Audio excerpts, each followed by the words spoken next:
கோயம்புத்தூர் அவினாஷ் ரோட்லேருந்து பாலக்காடு ரோட்டை இணைக்கிற பைபாஸ், எல்என்டி பைபாஸ்னே சொல்லுவாங்க. இந்த இடத்துல வந்து நிறைய விபத்துக்கள் நடக்குது, நிறைய உயிரிழப்புகளே நடந்துருது. ஏன்னு பார்த்தா நிறைய இடத்துல நம்ம அவசரத்தில் அங்கேருந்து ஏறி வந்து 3வது வண்டியாக வர்றாங்க. இங்கே எதுக்காக வர வண்டி எப்படி போகும்? இவங்களுக்கு இதே இது பகலில் கூட தெரியும், இரவு நேரத்தில் சுத்தமாக தெரியாது.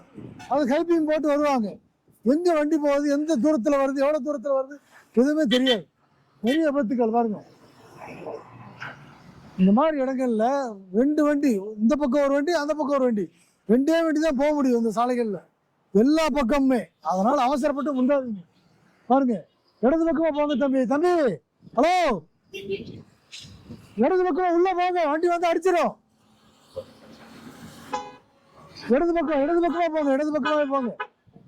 இந்த மாதிரி இடங்கள்ல லெஃப்ட் சைடு அந்த வெள்ளக்கோட்டுக்கு அந்த பக்கமே போயிடுங்க. ஏன்னா அங்கிருந்து வர்றவங்க வேகமா வருவாங்க.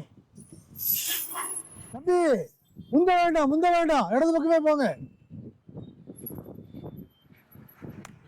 இந்த மாதிரி முந்த வேண்டாம் தம்பி, இடது பக்கம் போயிடுங்க. தம்பி குறுக்க வர வேண்டாம், மத்திரம் லாரிக்காரர் முன்னாடி வந்தா கதை முடிச்சது. அதுல இப்ப ஏன் இவ்வளவு அவசரம் சார்? இந்த பக்கம் எங்க போக முடியும்? லாரிக்காரர் வந்தா கதை முடிச்சது. அவருக்கு தெரியாது, அவர் மேல உட்காந்துருப்பாரு, நீங்க கீழே போறது தெரியாது. இந்த மாதிரி இடங்கள்ல குறுக்க மறுக்க போறதெல்லாம் விட்டுருங்க. ஆட்டோ அடிச்சுட்டு போனாங்கன்னா சப்பளிச்சிடும், ரொட்டி ஆயிடும். ஆட்டோ ரொட்டி ஆயிடும் ஒரே அடி. நிறைய இடத்துல சப்பளிச்சு மேட்டில் தூக்கி போட்டுருப்பாங்க பார்த்தீங்களா, குழியில. நிறைய இடத்துல ஆட்டோ கார் எல்லாமே ஓரத்தில் கிடக்கும். இதெல்லாம் ஏன் அவசரம் தான். வேறு என்ன வேகத்தில் போறாங்க, எங்க ஒதுக்க முடியும்? ஆட்டோ முந்த வேண்டாங்க,